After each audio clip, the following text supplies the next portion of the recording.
Bismillahirrahmanirrahim. Alhamdulillahirabbil alamin.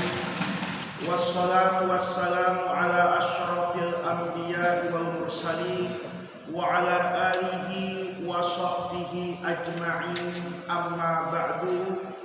Bapak-bapak hadirin sekalian, marilah kita buka pengajian kita pada pagi hari ini seperti biasanya dengan membacakan suratul Fatihah.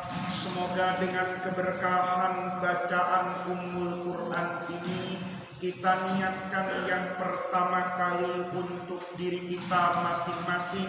Semoga Allah Subhanahu wa ta'ala senantiasa mencurahkan rahmat, taufik dan hidayahnya kepada kita semua. Kita dijadikan oleh Allah Subhanahu wa ta'ala orang-orang yang mencintai ilmu dan semakin bertambah dan bermanfaat ilmu pengetahuan kita, orang-orang yang mencintai agama dan semakin baik keberagamaan kita kepada Allah Subhanahu wa ta'ala. Dimudahkan semua urusan kita fid dunya wal akhirah. Niat yang kedua, kita niatkan bacaan suratul Fatihah ini untuk kedua orang tua beserta keluarga kita semua. Semoga mereka yang masih hidup diberikan oleh Allah Subhanahu wa ta'ala kesehatan yang baik, kesembuhan dari segala penyakit, rezeki yang halal thayyibah, umur yang panjang dalam ketaatan kepada Allah Subhanahu wa ta'ala, dimudahkan semua urusan mereka fid dunya wal akhirah. Untuk keluarga kita yang sudah meninggalkan kita semua, semoga Allah Subhanahu wa ta'ala senantiasa melapangkan kehidupan mereka di alam kuburnya, mengampuni segala khilaf dan dosa mereka, serta menyatukan kita semua bersama mereka kelak di dalam surganya. Niat yang ketiga, kita niatkan bacaan suratul Fatihah ini untuk semua orang yang telah berjasa dan berbuat baik kepada kita semua.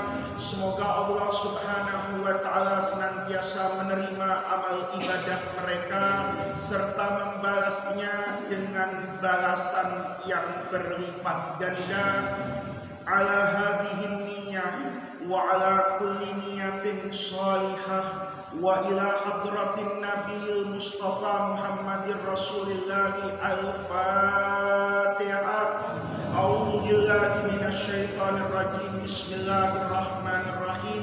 Alhamdulillahi rabbil alamin arrahmanir rahim maliki yaumiddin. Iyyaka na'budu wa iyyaka nasta'in. Ihdinas siratal mustaqim. Siratal ladzina an'amta 'alaihim ghairil maghdubi 'alaihim waladdallin. Amin. Bapak-bapak hadirin sekalian, pengajian kita pada pagi hari ini tentu meneruskan dari apa yang kita bahas pada pengajian 2 minggu yang lalu. Saya mohon maaf minggu lalu tidak bisa hadir. Pada pengajian yang lalu kita sudah membahas bentuk kuburan dari sisi dalamnya, di mana di sana pada masa Rasulullah Shallallahu Alaihi Wasallam ada 2 kebiasaan, ada 2 tradisi kalau orang itu menguburkan jenazah. Orang yang datang dari Mekah, kebiasaan kaum muhajirin itu kalau mengubur orang ada asyakku di dalamnya. Jadi di dalam kuburan itu sudah kita bahas, dibuat seperti apa itu? Parit. Itu namanya asyakku. Sementara tradisi al-ansor, penduduk atau ke orang yang tinggal di kota Madinah, tradisinya itu membuat al-lahdu. Dia membuat kayak apa ini? Satu tempat ya digali, tetapi bukan di bawah kuburan. di dinding kuburan, kemudian jenazahnya dimasukkan ke dalam itu adalah tradisi orang-orang yang ada di Madinah. Kemudian para sahabat itu berbeda pandangan. Nanti Rasulullah itu dibuatkan asyakku, apa dibuatkan al-lahdu. Maka kemudian kata mereka, siapapun yang datang terlebih dahulu, apakah tukang buat syakun, apa tukang buat apa ini lahat, itulah yang akan kita berikan kepada Rasulullah Shallallahu Alaihi Wasallam. Dari sini bapak-bapak kita sudah menyelesaikan pembahasan tentang luarnya kuburan. Sekarang bagaimana dalamnya kuburan? Sekarang bagaimana bentuk apanya ini? Luarnya. Ini yang akan dibahas pada hadis ke-47 kalau benar ya. Wal muslimin anhu radhiyallahu ta'ala anhu naha Rasulullah sallallahu alaihi wasallam ayyujassasa al-qabru, yang pertama, wa ayyuq'ada alaihi, ini yang kedua, wa ayyubna alaihi, ini yang ketiga.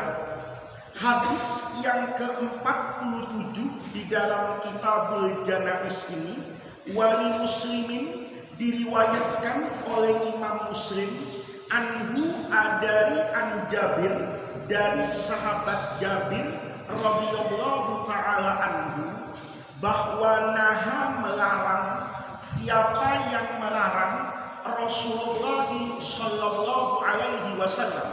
Nabi itu melarang 3 perkara. Yang pertama, ayyujassasa al-qabru. Kuburan itu kalau dulu itu dikapur, sekarang diplester mungkin ya.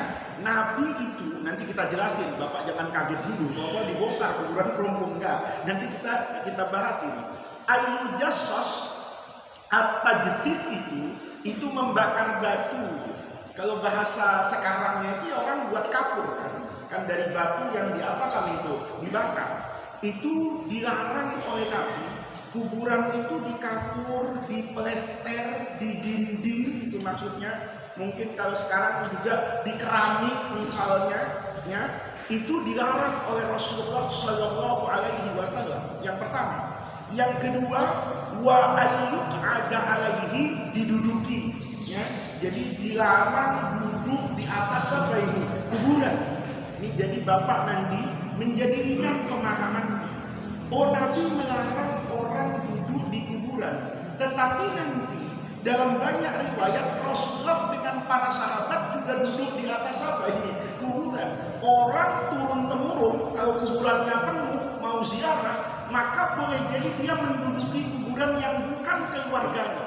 Ini menunjukkan nanti tidak semua yang dilarang Rasulullah itu pasti hukumnya apa ini? Haram. Nanti kita jelaskan di belakang. Yang kedua, itu yang ketiga, wa yubna alaihi, dibangun. Nanti kita akan membahasnya. Apa bedanya membangun kuburan dengan mengubur orang di dalam bangunan? Bapak harus bedakan. Ada membangun kuburan, jadi nggak ada bangunan, ada orang dikubur dulu, kemudian dibangun apa ini? Bangunan. Ada orang yang dikubur dari asal memang di dalam bangunan, kayak Nabi Muhammad Shallallahu Alaihi Wasallam itu dikubur di dalam bangunan, karena di kamarnya Ummul Mukminin Aisyah radhiyallahu anha, nggak perlu diperdebatkan, namanya kamar ya pasti apa itu? Bangunan, kan gitu. Nanti kan sama makam Nabi sekarang misalnya dengan makam Habib Hussein di luar Batang, itu kan sebetulnya posisinya mirip Bapak, sama-sama nempel sama masjid yang mungkin dahulu bukan apa ini masjid. Nanti akan kita bahas satu-satu. Hadis ini secara umum menjadi hadis ramai yang dibahas oleh orang. Ya, orang mana? Tentu antara mayoritas kaum muslimin dengan sebagian orang, ini kalau bahasa gampangnya Wahabi, yang menentang adanya kuburan diapakan ini? Dibangun. Bapak harus tahu, Kuburan Baqi pada aslinya dulu itu tidak seperti Baqi yang kita lihat sekarang. Kalau kita punya foto Baqi di masa lalu, maka kuburan Baqi itu mirip dengan kuburan yang ada di kita. Kuburan sahabat, kuburan Imam Malik itu juga dibangun apa itu? Kayak bangunan. Kuburan Imam Syafi'i, kuburan Imam Abu Hanifah, kuburan Imam Ahmad, kuburan Salahuddin Al-Ayyubi, misalnya panglima yang terkenal di Masjid Damaskus itu, misalnya.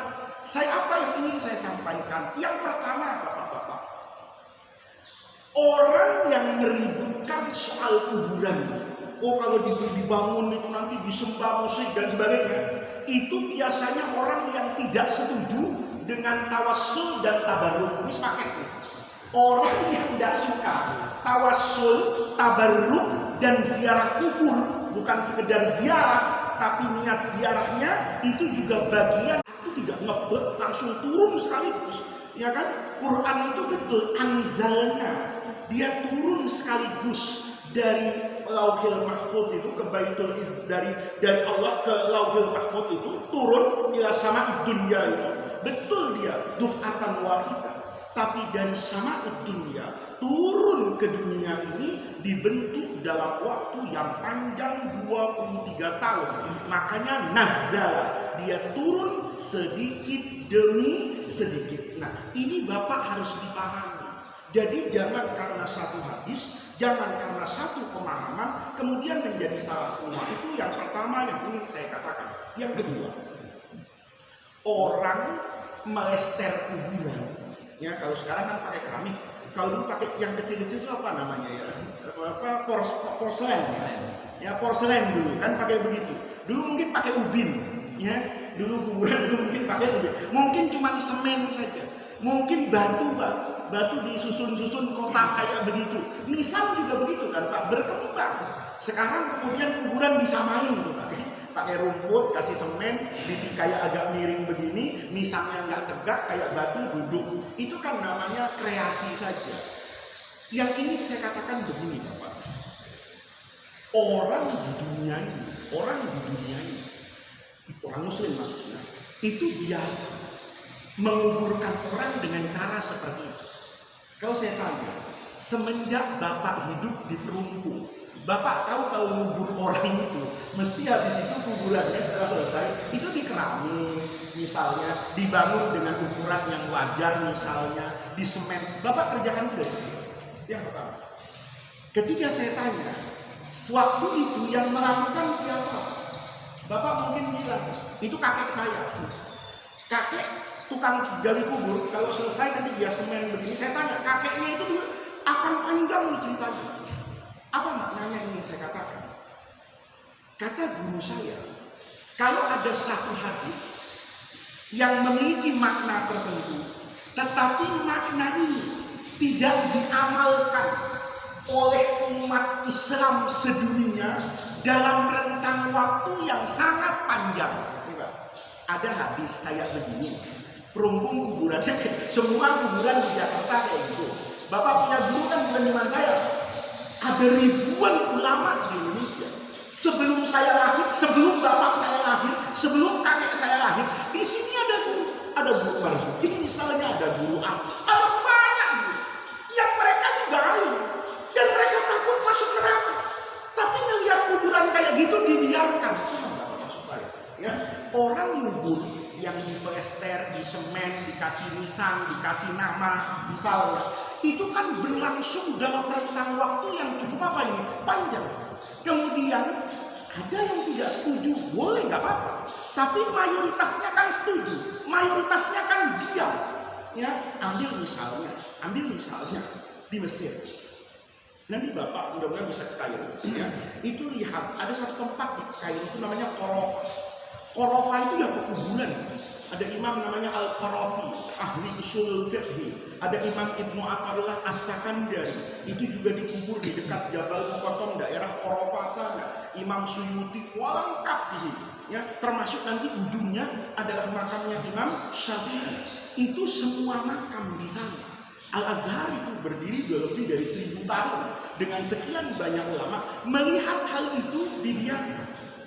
Kalau itu salah, masa iya sih ulama turun-temurun dalam jumlah yang relatif banyak mendiamkan sesuatu yang mungkar, ya? Sesuatu yang pasti mungkar itu tidak mungkin didiamkan oleh sekian banyak ulama. Kalau ada ulama yang banyak diam, ada ulama yang sedikit protes, itu namanya masalahnya khilafiyah.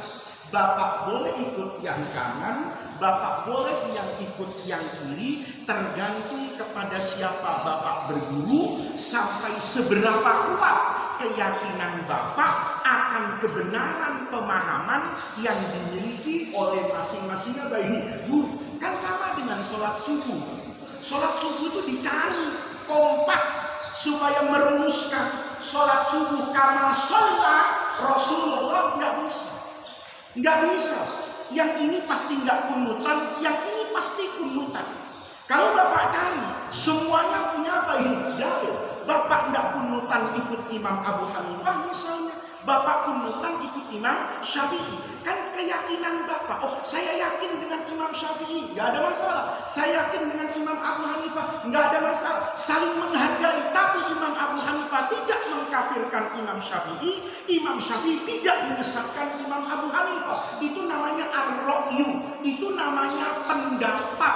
Dia bisa benar, bisa salah. Pendapat saya benar, pendapat musuh saya salah. Tetapi ada keyakinan, pendapat saya benar bisa salah, pendapat musuh saya, lawan saya itu salah, tapi juga bisa benar. Karena as-shawab itu yang paling tahu Allah. Maka tradisi ulama kalau habis jawab pertanyaan itu mesti wallahu a'lam, hanya Allah yang tahu yang benar. Tapi orang itu kan butuh kepastian. Pak Haji nanya, yang benar yang mana? Saya jawab, hanya Allah yang tahu kebenaran. Saya kapan tanya sama Allah? Saya butuh jawabannya sekarang nih. Sholat subuh yang benar gimana? Saya jawab, yang benar menurut saya kunutan. Tetapi Imam Abu Hanifah tidak kunut. Pendapat saya benar bisa salah, pendapat Imam Abu Hanifah bisa salah, tapi juga bisa apa ini? Benar. Hakikat kebenaran itu cuma Allah yang apa ini? Yang tahu. Jadi semua orang itu benar kalau mengikuti dalil. Semua orang itu benar kalau ikut Quran dan ikut hadis. Tetapi jangan katakan ini Quran, ini hadis. Enggak. Ini pemahaman terhadap Quran dan hadis. Jadi bapak-bapak, ini harus diingat. Masalah kuburan dibangun atau enggak, ada masjid atau enggak, kuburan di depan. Kita jelasin satu-satu. Ada kuburan di depan apa ini? Masjid. Ada kuburan di jalan masjid. Ada kuburan kanan kiri masjid. Ada kuburan di keramik misalnya, atau dibangun misalnya. Itu semua bapak, itu masalah fiqhiyah. Itu soal fikih. Bapak salah di situ kalau niatnya benar. Boleh jadi niatnya yang akan memasukkan bapak ke surga. Tetapi tidak boleh masalah seperti ini dibawa ke ranah tauhid. Seolah-olah menyembah kuburan itu kebiasaan. Kebiasaan orang di Saudi. Ya terang-terangan aja. Kebiasaan mereka itu. Kalau sudah khusyuk depan kuburan, kemudian megang kuburan, lalu divonis menyembah kuburan. Sekarang saya tanya sama bapak, coba kalau memvonis orang itu pakai nurani, ada nggak sih? Sekarang ini, ya kan nggak usah jauh-jauh, di Perumpung. Jangan yang ngaji di masjid pak, ini tanya. Yang nggak ngaji di masjid, ada nggak sih terdetik dalam hati mereka? Kalau mereka datang ke kuburan itu nyembah kuburan itu ada nggak sih? Orang yang tidak sholat lah, ya. Orang yang tatoan, orang yang tidak pernah maulid, orang yang nggak ngaji gitu. Quran cuma hafal Fatihah itu pun patah-patah, ya. Tajwidnya kanan, udah itu yang ditanya. Jangan yang suka tanya sama. Ketika mereka datang ke kuburan orang tuanya, atau kuburan siapapun, ada nggak terdetik dalam hati mereka seakan-akan kuburan ini sebagai apa ini? Sebagai apa ini? Sesembahan. Kalau ada kuburan depan masjid, tanya sama dia, kiblatmu itu kuburan atau Ka'bah? Tanya orang bego, jangan bapak-bapak. Ya. Kalau bapak-bapak pasti tahu, kiblat itu pasti apa ini? Ka'bah. Sekarang saya tanya, ada orang, misalnya, ada kuburan di dalam masjid, misalnya itu kuburan satu dulu di luar masjid, ya. Kemudian seiring dengan pelebaran, maka kemudian kuburan itu masuk di dalam masjid. Pas banget soft dia, ini kuburan, ya ini kuburan. Kemudian dia sholat di sini. Tanya sama dia, itu kamu sholat menghadap kuburan? Enggak lah, sholat saya menghadap Ka'bah. Tapi kan ya kuburannya pas di depan situ, gitu loh. Lihat, ini penting banget karena banyak orang yang modal terjemah berfatwa. Hadisnya sahih, Pak. Allah itu melaknat al-Yahuda wan Nasara. Orang Yahudi dan orang Nasrani dilaknat semua. Kenapa? Ittakhadhu, menjadikan kuburan anbiya'ihim, kuburan para nabi mereka, masajid, dijadikan masjid. Lalu diterjemahin, masjid yang ada kuburan itu tidak boleh dipakai untuk apa ini? Sholat. Pertanyaannya, masjid di situ artinya masjid bukan? Kalau artinya masjid, mohon maaf, bahasa kasarnya bego banget. Kenapa? Tempat ibadahnya Yahudi dan Nasrani itu dalam sejarah panjang tidak ada yang menamakan dirinya apa itu masjid. Tapi masjid di situ bukan arti masjid kayak sekarang. Masjid di situ makanun lisujud. Mereka itu memang sujud mengarah dan menjadikan kuburan itu sebagai tujuan untuk bersujud. Selesai Pak Ustaz. Kita belum ngaji Pak ya, ini cuci otak dulu ya, supaya virus-virus Wahabi itu betul-betul keluar dari kepala Bapak, supaya betul-betul bersih dari hal ini. Lihat, Yahudi sama Nasrani itu dilaknat sama Allah karena menjadikan kuburan para nabi itu sebagai masjid. Ingat satu. Yang kedua, kisah kuburannya Rasulullah Shallallahu Alaihi Wasallam. Bapak baca di Muwatta'nya Imam Malik, baca di buku sejarah itu lengkap semua. Waktu Rasulullah wafat, sahabat tuh berdebat di mana Nabi mau dikubur. Bilang di mihrab. Mihrab itu pasti arah kiblat, Pak. Karena mihrab itu apa bahasanya? Sekarang ini pengimaman. Gitu. Lalu mihrab, di situ. Kata mereka ya nggak penting lah di situ, tapi yang penting di masjid. Lihat, yang penting di masjid. Seandainya, ini logika, ya. Saya keluar sedikit nih, ngajarin logika. Kemarin kita habis Isra Mi'raj. Cuman nggak ada pelayanannya karena corona. Tapi kemarin kita habis Isra Mi'raj. Dalam kisah Isra Mi'raj itu ada hilaf panjang. Nabi Muhammad tuh lihat Allah nggak sih? Itu hilaf panjang. Hadis Aisyah Ummul Mukminin radhiyallahu anha dengan hadis Ibnu Abbas radhiyallahu anha. Ibnu Abbas menafikan, Aisyah mengisbatkan. Ini Nabi melihat Allah ya. Bukan melihat sifat Allah, melihat zat. Pertanyaannya, mungkin nggak Allah itu dilihat oleh manusia di alam dunia? Saya nggak mau bahas itu. Nanti kali Isra Mi'raj tahun depan udah corona udah selesai, kita bahas itu. Tapi Nabi Musa itu minta melihat Allah. Rabbi arini anzuru. Kalau minta diperlihatkan Allah itu nggak mungkin terjadi. Masa iya Nabi Musa nggak tahu? Paham? Itu yang dijadikan dalil oleh Imam Nawawi misalnya, bukan Imam Nawawi Bantani, Imam Nawawi Riyadhus Shalihin yang mensyarah Sahih Muslim. Di syarah Sahih Muslim itu Imam Nawawi melihat Allah di alam dunia. Buat Rasul dan orang-orang yang dipilih oleh Allah itu bukan sesuatu yang bertentangan dengan akal, karena Allah itu ala kulli syai'in qadir. Makanya Allah tantang Nabi Musa, benar kamu mau lihat saya? Oke lah. Sekarang makhluk yang paling kuat apa? Kan gunung kata Allah. Saya akan apa ini?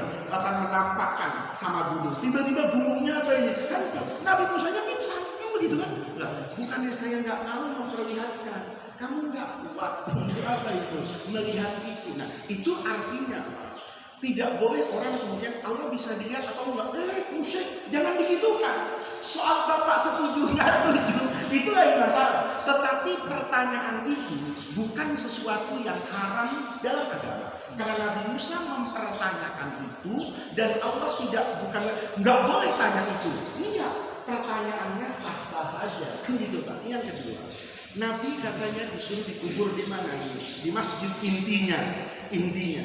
Berarti dalam benak para sahabat, kuburan di dalam masjid itu nggak ada masalah. Seandainya Nabi dulu mengajarkan, misal secara jelas, nggak, kan sahabat nggak akan apa itu tanya. Sahabat kan nggak ada yang nanya, babi boleh nggak ya Rasul? Nggak ada, kan dia sudah dikasih tahu kalau babi itu hukumnya. Itu berlebihan.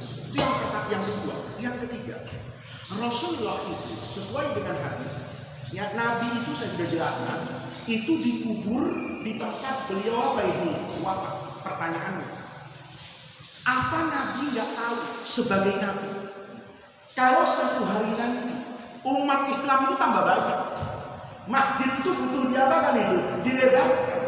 Apa Nabi nggak tahu bahwa pada satu hari rumahnya itu akan menjadi bagian dari apa ini, masjid?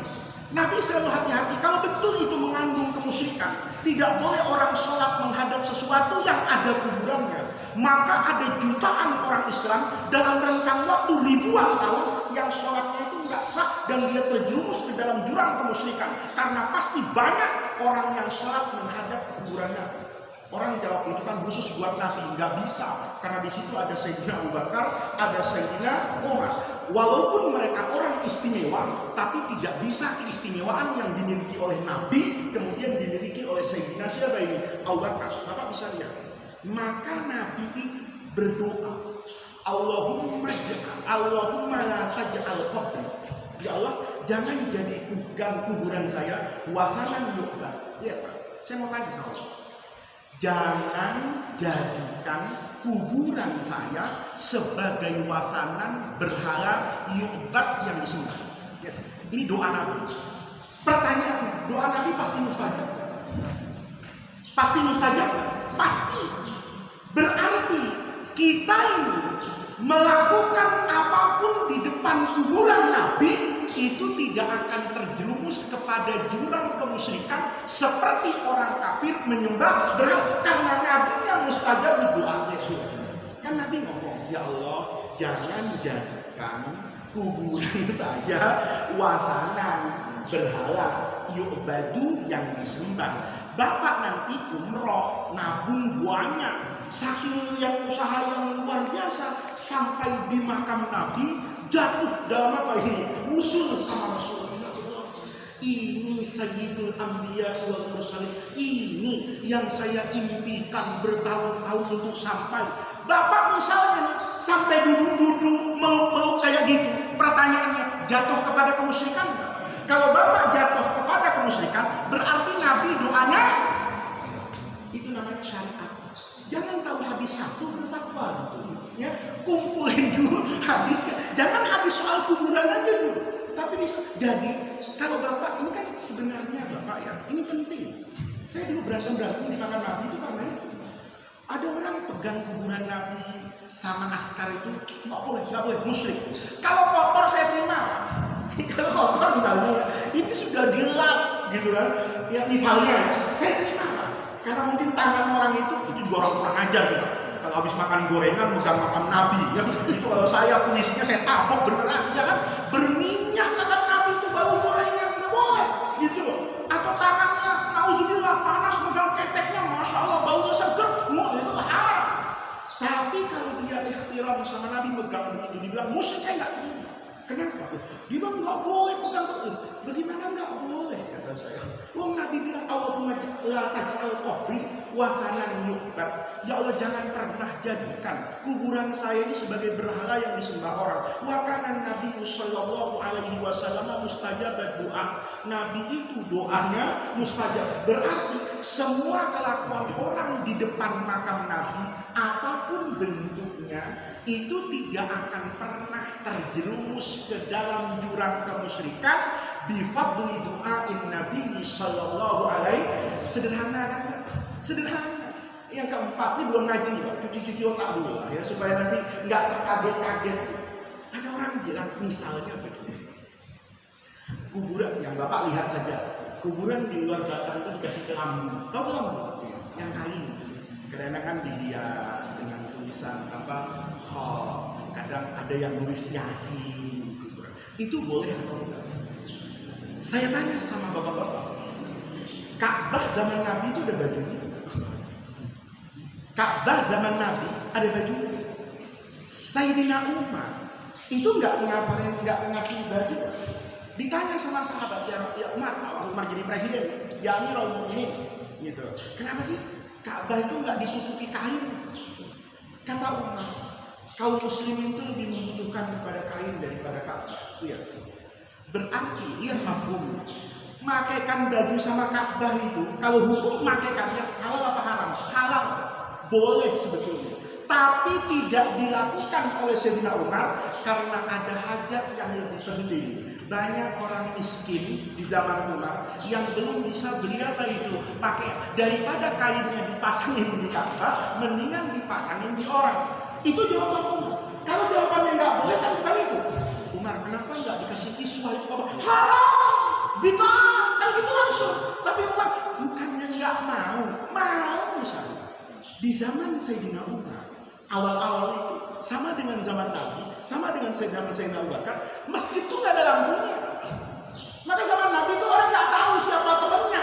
Tapi kalau udah malam, kenapa? Gelap. Begitu diusulkan sama para maka kasihan daripada gaji itu samin itu dijadikan lampu di masjid, mendingan saya bagi sama kaum muslimin yang al-fuqara wal masakin. Tetapi begitu masa akhirnya dikasih lampu masjid itu. Lihat ya, Bapak ingat tuh, zinatul masajid itu semua orang nggak sepakat. Ya kalau Bapak kasih emas, kasih berlian, masjid itu haram. Tapi kalau hiasan kayak gini, lihat dikasih Umar. Umar pakai lampu. Akhir masa pemerintahannya. Maka Sayyidina Ali itu setiap lewat kuburannya, ziarah ke makamnya Rasulullah, itu ada tambahan doa pada Sayyidina Umar. Allahumma nawwir qabra Amiril Mukminin Umar Al-Faruq. Ya Allah, kasih cahaya kuburannya Umar ini kama nawwara masjid Rasulullah. Karena dulu Umar pernah ngasih lampu menerangi dengan cahaya masjidnya Rasulullah. Jadi Bapak yang mau terang kuburannya, kalau lampu masjid Hayatul Islam putus, jangan nyari ke pengurus masjid. Langsung beli ke toko listrik nih, Philips yang terang, beli. Nanti masjid ini semakin terang, kuburan Bapak juga semakin terang. Terang dengan lampu. Speaker rusak, kalau punya duit tapi ya. Kalau punya duit tapi ya. Speaker rusak, Bapak punya uang di rumah 1 miliar. Saya nggak bilang ke masjid, langsung pergi ke gerobak. Speaker masjid saya ini ukurannya sekian, buat yang bagus bawa ke sini, nggak usah ngomong. Nanti dipakai apa nih? Ngimami, dipakai zikir, itu terang betul cahaya di dalam kuburnya. Itu Amirul Mukminin menggunakan logika itu. Jadi bapak-bapak, kalau ada kuburannya ulama misalnya, ya, kemudian dibangun seperti itu, samakan niatnya dengan Ka'bah, supaya Ka'bah tidak direndahkan orang, supaya Ka'bah dimuliakan, supaya orang khusyuk. Ini coba bapak bayangin ini pakai logika manusia. Kalau Ka'bah itu disemen, Pak, ya, atau nggak usah disemen, pakein kayu aja kan nggak ada yang salah ya. Kayu bambu itu kayak pagar, bikin aja ini loh Ka'bah, dipagerin besi itu kan kayak makamnya Sunan Ampel misalnya. Bapak berdiri di situ, meresap apa enggak?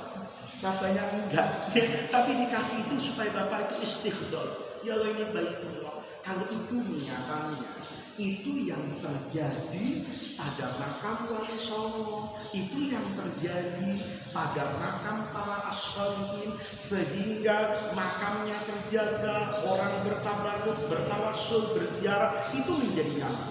Yang terakhir Bapak, di sini baru ngaji hadisnya.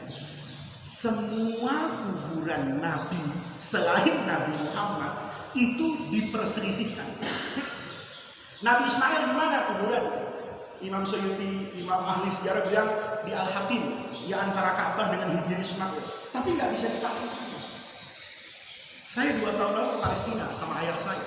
Itu kita keliling ke makam-makam Nabi. Tetapi kan menurut saya ini ada perbedaan. Apa makom di situ adalah kuburan? Apa kata orang Jawa itu petilasan, tempat yang dahulu pernah dikunjungi. Oleh karena itu di Palestina itu ada sejarah. Oh itu katanya di sini, oh itu katanya di sini, oh ini yang benar yang mana? Nggak ada yang bisa dipastikan. Kecuali makamnya Rasulullah Shallallahu Alaihi Wasallam. Kenapa? Dia dijaga, dia dibangun sehingga tidak habis dimakan apa ini zaman. Seandainya makam-makam itu, ya seandainya misalnya makam Sunan Giri misalnya, dibiarkan kayak makam tanah di batu, mungkin bisa jadi apa ini? Hilang dimakan zaman. Mungkin dengan hujan yang deras, mungkin dengan longsornya tanah, mungkin dengan pergeseran tanah, kuburan yang lama akan menjadi apa ini? Tetapi mengapa kuburan Rasulullah itu bisa dipastikan di sana? Karena dia diletakkan pada tempat yang terhormat.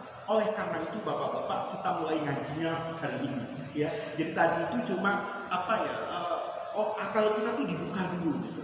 Jangan ditutup. Syariat itu tidak berubah, tapi fikih itu berubah.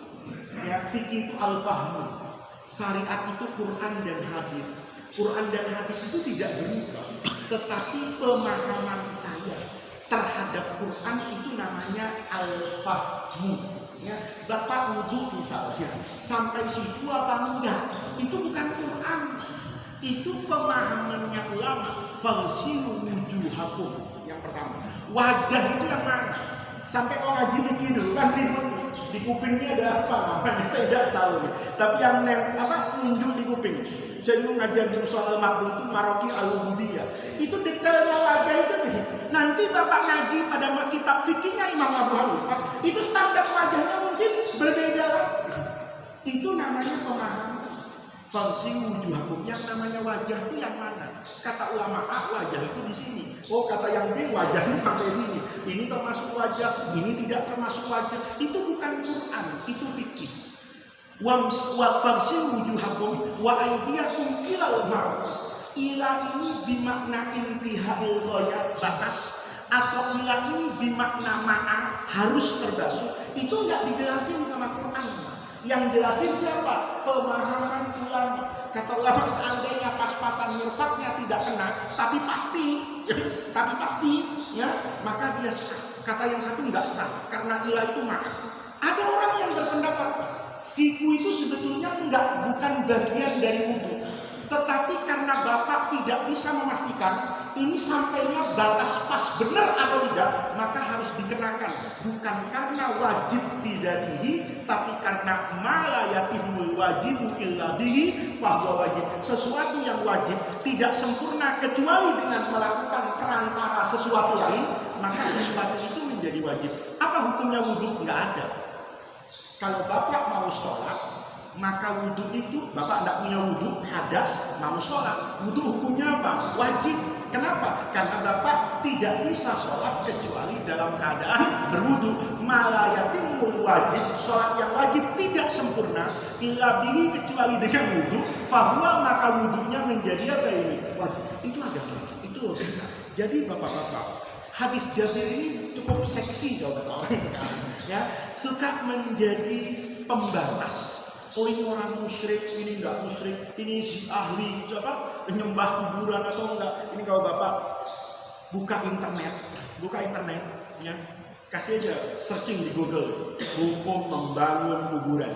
Makanya itu semuanya haram. Kenapa? Karena teman-teman yang ngambil dari Ibnu Taimiyah, dari Ibnu Qayyim, dari ulama Saudi, itu jauh lebih banyak masuk di internet daripada kita. Makanya bapak hati-hati sama anak-anaknya. Gitu loh. Kalau bapak ngaji sama saya di masjid, anak-anaknya nggak diajak ke masjid, nanti ngajinya sama internet. Begitu ngaji sama, syukur kalau dari pesantren dia punya pembeda. Kalau dia awam, sekolahnya tidak belajar agama, kemudian baca buku di Gramedia, gurunya apa yang dia baca, nanti bapaknya suka tahlilan, anaknya muslim tahlilan. Kenapa? Teknologi. Jadi hati-hati pak, musuh bapak bukan cuma PKI, ya, tapi internet itu yang membombardir. Nanti bapak baca aja. Bapak pulang nih kalau saya dibilang bohong, masukin aja di Google, hukum membangun kuburan, searching. Nanti 10 pertama itu yang tampil di Google, mungkin 20 pertama itu semuanya haram sesuai pemahaman yang bukan pemahaman kita. Gitu. Nah, pemahaman saya yang saya sampaikan sama bapak hari ini, itu bukan dari saya, bukan saya mentang-mentang ulama yang bukan, tapi kita baca buku fikih juga. Misalnya, dulu saya ngaji Fathul Mu'in, misalnya di Darussalam pesantren, sarahnya namanya I'anatul Talibin. Itu nggak ada ayat Qur'annya, nggak ada hadisnya. Itu fikih, Pak. Ya Imam Suyuti, Imam Nawawi itu ahli hadis, Pak. Tapi ngarang Rawdatul Talibin itu fikih, Pak. berjilid-jilid, nggak ada Qurannya, nggak ada hadisnya. Ini kesalahan orang sekarang nih. Ikut Quran hadis, bukan ikut kitab kuning. Itu separuh pintar, separuh bego. Dianggapnya kitab kuning itu nulis pakai primbon Jawa, gitu. Dianggapnya kitab kuning itu ditulis berdasarkan kitabnya Gajah Mada, kan begitu loh. Imam Nawawi itu ahli hadis, sarah Muslim, tidak punya Sahih Muslim, hafal. Kalau muhaddis sekarang kan pegang kitab. Imam Nawawi itu hafal ribuan hadis dengan sanadnya. Jadi kalau saya, hadisnya dari mana? Ya dari Riyadhus Shalihin, ya dari Bulughul Maram. Kalau Imam Nawawi dapat dari mana? Ya dari guru saya. Gurunya dari mana? Dia sebut itu sampai Rasulullah. Nah, karena ilmunya matang, apa yang dibaca dari Quran, apa yang dibaca dari hadis, apa yang dibaca dari sirah jalan hidupnya Rasulullah, apa yang dibaca dari peristiwa yang terjadi di masa lalu, ilmunya lengkap. Apa yang dikuasai di dalam otaknya, kemudian Imam Nawawi kasihan sama saya. Kalau Faiz dikasih ayat Qur'annya dia bingung, ini artinya apa? Maka dia kasih barang mateng, paham? Jadi kalau Bapak baca buku fikih itu namanya Bapak terima jadi, ya. Jadi kalau ada orang tanya, ini nggak ada dalilnya. Bukan nggak ada dalilnya, Mas, kamu nggak ngaji, gitu loh. Dalilnya itu sudah dingajikan di tempat lain sama Imam Nawawi. Mensyarah Muslim misalnya, menulis kitab Majmu' misalnya, itu sudah dibahas ayatnya, tafsirnya, hadisnya, beres. Imam Nawawi kasihan sama orang bodoh model saya. Kalau nanti harus baca dalil, bingung. Karena semuanya kelihatannya benar. Nah, kata Imam Nawawi, saya sarikan saja yang benar menurut saya. Nanti murid-murid saya tinggal ikut saya. Ketika Imam Nawawi punya integritas dan kapabilitas keilmuan yang seperti itu, saya baca karangannya, saya menjadi tenang. Kenapa? Ini imam saya, ini guru saya. Tidak ada bedanya dengan Bapak datang ke dokter, kemudian dikasih nasihat sama dokter, Bapak nurut. Nah, begitu Bapak nurut, kan tunggu dulu dok, saya harus buka buku ilmu kesehatan dulu. Mati Bapak, kenapa? Udah sakit kan gitu. Sekarang mau puasa besok, suruh baca lalu dipikirnya mudah itu, habis tentang puasa. Itu banyak sekali pemahaman yang berbeda-beda. Jadi ini namanya terima jadi. Jadi Bapak, yang ingin saya katakan, ngajinya mungkin minggu depan. Yang ingin saya katakan, jangan mudah menyalahkan orang atas sesuatu yang sudah dikerjakan oleh begitu banyak orang, termasuk orang lain yang di dalamnya, guru sepanjang masa. Sebentar lagi kita punya ribut baru kan, nisfu Sa'ban. Ya, itu ribut baru ada setiap tahun gitu. Ributnya nggak habis-habis. Pertanyaannya gini, gampangnya gini aja. Nisfu Sa'ban itu ada sebelumnya. Sebelum saya lahir orang nisfu Sa'ban. Sebelum bapak-bapak yang tua-tua lahir, di perumpungnya ada nisfu Sa'ban. Ada guru yang belajar ke Mekah, ada guru yang baca Sahih Bukhari. Kan orang sekarang tuh genit. Dia pikir, begitu dia dapat Sahih Bukhari ngaji sama ulama di Saudi, terus dianggap guru Marzuki itu bodoh. Paham? Dianggap ya, guru Marzuki nggak ngaji ini. Oh dia nggak tahu hadis karena dia bacanya kitab kuning. Itu ya separuh bego, separuh pintar. Kenapa? Baca kitab kuning itu juga berlandaskan apa ini? Jadi bapak-bapak, kalau ada sesuatu yang biasa dilakukan oleh banyak orang ini bukan orang awam, tapi mereka juga punya guru. Gurunya berguru kepada orang sebelumnya. Orang sebelumnya juga berguru kepada guru. Kita tanya gurunya siapa? Oh guru saya guru Marzuki. Saya enggak guru Marzuki, guru A di Provo. Guru A ngaji dari guru Marzuki misalnya. Ini terus ke Mekah terus bersambung. Anda boleh tidak setuju, tapi jangan Anda katakan itu sesat. Anda boleh tidak ikut, tapi jangan katakan yang ikut itu berada fi dhalal. Ngarang-ngarang dalam apa? Enggak begitu cara orang beragama. Maka selalu saya pesankan kepada siapapun, kalau kalian belajar kemanapun, setinggi apapun ilmu yang didapat, kemudian pulang dan merasa bahwa apa yang keyakinanmu itu berbeda dengan keyakinan orang lain, tetapi keyakinan orang lain ini dibangun dengan berguru yang panjang, ya jangan dirubah. Kita ini sering membuat kegaduhan karena selalu ingin merubah sesuai dengan apa kita. Apa yang sudah berjalan di masyarakat itu memiliki dasar hukum dari dulu, itu juga memiliki sudut pandang yang benar, bisa diterima oleh akal. Misalnya ada orang tanya sama saya, puasa nisfu Sa'ban boleh nggak? Ini gampang aja tuh. Namanya nisfu Sa'ban tanggal berapa itu? 15. Itu kan masuk ayyamul bid. Kenapa ribut gitu? Ini kalau kita sekarang Bapak mau tanya sama saya, Ustaz, saya mau puasa nisfu Sa'ban boleh nggak? Itu pertanyaannya Bapak-bapak. Nisfu Sa'ban itu termasuk ayyam apa itu? Al-bid. Masa ada saya fatwakan nggak boleh, haram, kan nggak gitu. Itu kan sederhana saja sebetulnya. Tetapi kita yang suka apa ini genit gitu. Oh ini apa dalilnya? Semua yang baik dalam tradisi Ahlus Sunnah wal Jamaah itu bahkan tidak perlu membutuhkan sanad dan ijazah. Iya. Bapak kan suka minta doa. Begitu minta doa itu ijazahnya dulu, sanadnya dulu.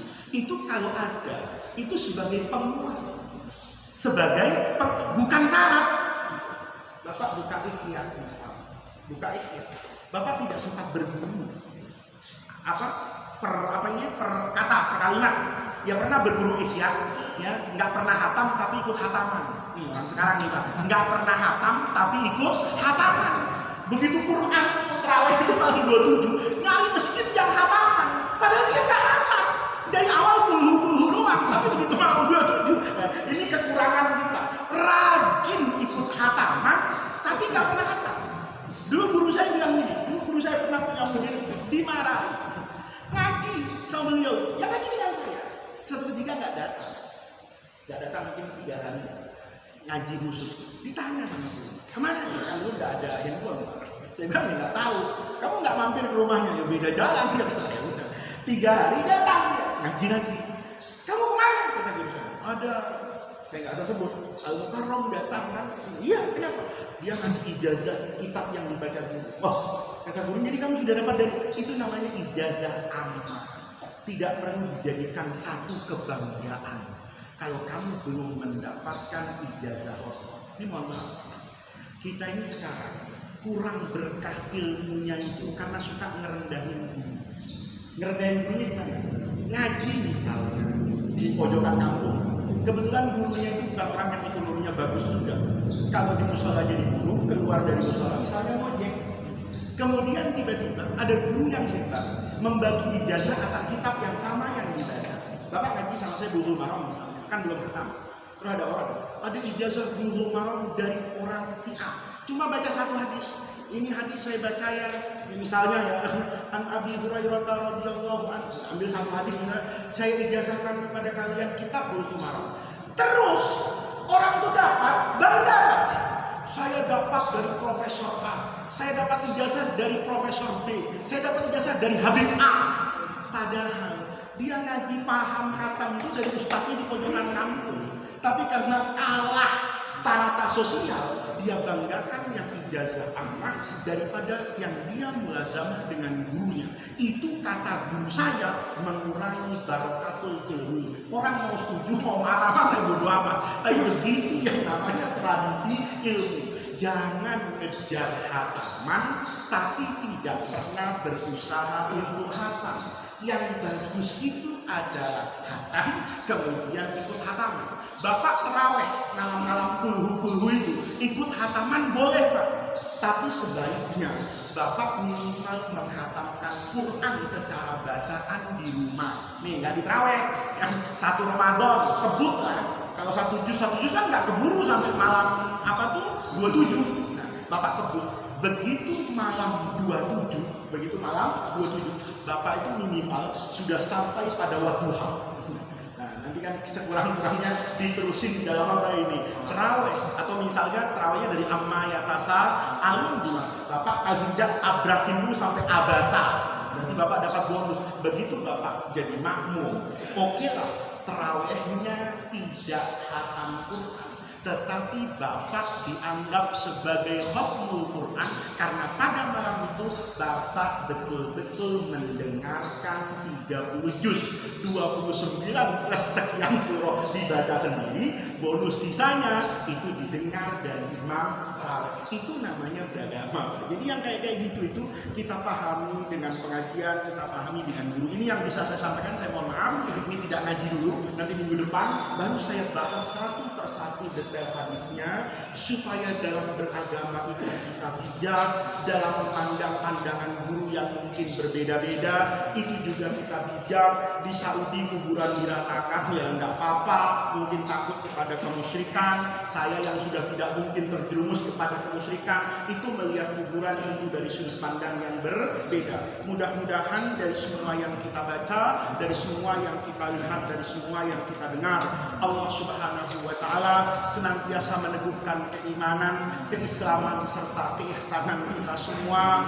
Mudah-mudahan Allah jadikan jam'ana hadza jam'an marhuma wa tafarruqana min ba'dihi tafarruqan maksuma. Semoga amal soleh yang kita kerjakan, kebaikan yang kita tanam di Masjid Hayatul Islam, di rumah kita, di kampung kita, di dalam diri kita, mudah-mudahan itu semua menjadi wasilah dan tawassul untuk kita mendapatkan khairat dunia wal akhirah. Mudah-mudahan dengan itu semua Allah yahfaduna, Allah jaga kita semua min kulli makruh, dari semua hal-hal yang tidak kita inginkan, dari semua bakteri, virus, penyakit, baik penyakit lahiriah maupun penyakit batiniah.